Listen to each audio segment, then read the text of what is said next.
ಎಲ್ಲರಿಗೂ ನಮಸ್ಕಾರ. ಹೊಂಗಿರಣ ಎಜುಕೇಷನ್ ಚಾನಲ್ಗೆ ತಮಗೆಲ್ಲರಿಗೂ ಸ್ವಾಗತ. ನಾವು ಈಗಿನ ಈ ಒಂದು ವಿಡಿಯೋದಲ್ಲಿ ಮುಂಬರುವಂಥ ಸ್ವಾತಂತ್ರ್ಯ ದಿನಾಚರಣೆಯ ಕುರಿತು ಶಿಕ್ಷಕರಿಗಾಗಿ ತಯಾರಿಸಿದ ಒಂದು ವಿಶೇಷ ಭಾಷಣದ ಮಾದರಿಯ ಬಗ್ಗೆ ತಿಳಿದುಕೊಳ್ಳೋಣ.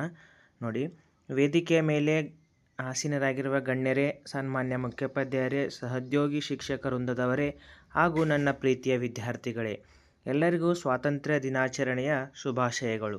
1947 ಆಗಸ್ಟ್ 15 ಭಾರತದ ಇತಿಹಾಸದಲ್ಲಿ ಬಂಗಾರದ ಅಕ್ಷರಗಳಲ್ಲಿ ಬರೆದಿಡುವಂತಹ ದಿನ.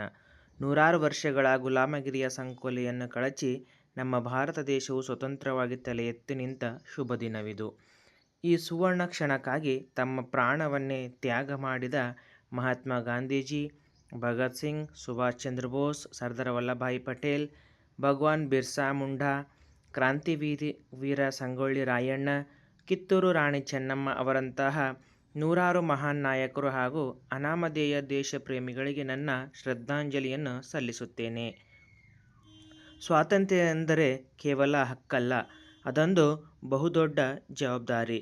ಶಿಕ್ಷಕರಾಗಿ ನಮ್ಮ ಮೇಲಿರುವ ಜವಾಬ್ದಾರಿ ಅತ್ಯಂತ ದೊಡ್ಡದು.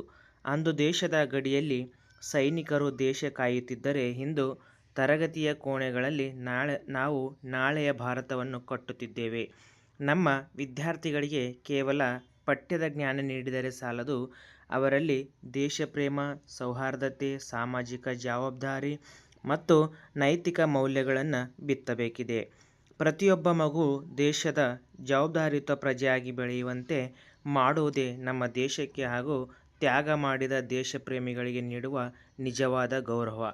ಪ್ರೀತಿಯ ವಿದ್ಯಾರ್ಥಿಗಳೇ, ಸ್ವಾತಂತ್ರ್ಯ ಎಂದರೆ ನಮಗೆ ಸಿಕ್ಕ ಅವಕಾಶ. ಆ ಅವಕಾಶವನ್ನು ಉತ್ತಮ ಶಿಕ್ಷಣ ಪಡೆಯಲು, ಸಮಾಜಕ್ಕೆ ಒಳ್ಳೆಯದನ್ನು ಮಾಡಲು ಮತ್ತು ದೇಶದ ಏಳಿಗೆಗಾಗಿ ಬಳಸಿ. ವಿಜ್ಞಾನ, ತಂತ್ರಜ್ಞಾನ, ಕ್ರೀಡೆ, ಕಲೆ ಹೀಗೆ ಪ್ರತಿಯೊಂದು ಕ್ಷೇತ್ರದಲ್ಲೂ ಭಾರತದ ತ್ರಿವರ್ಣ ಧ್ವಜವನ್ನು ಎತ್ತಿ ಹಿಡಿಯುವ ಶಕ್ತಿ ನಿಮ್ಮಲ್ಲಿದೆ. ಬನ್ನಿ, ಇಂದಿನ ಈ ಪವಿತ್ರ ದಿನದಂದು ನಾವೆಲ್ಲರೂ ಒಟ್ಟಾಗಿ ಪ್ರತಿಜ್ಞೆ ಮಾಡೋಣ. ನಮ್ಮ ಭಾರತವನ್ನು ಸ್ವಚ್ಛ, ಸಮೃದ್ಧ ಹಾಗೂ ಜ್ಞಾನವಂತ ರಾಷ್ಟ್ರವನ್ನಾಗಿ ಮಾಡಲು ಶ್ರಮಿಸೋಣ. ಜೈ ಹಿಂದ್, ಜೈ ಕರ್ನಾಟಕ ಮಾತೆ.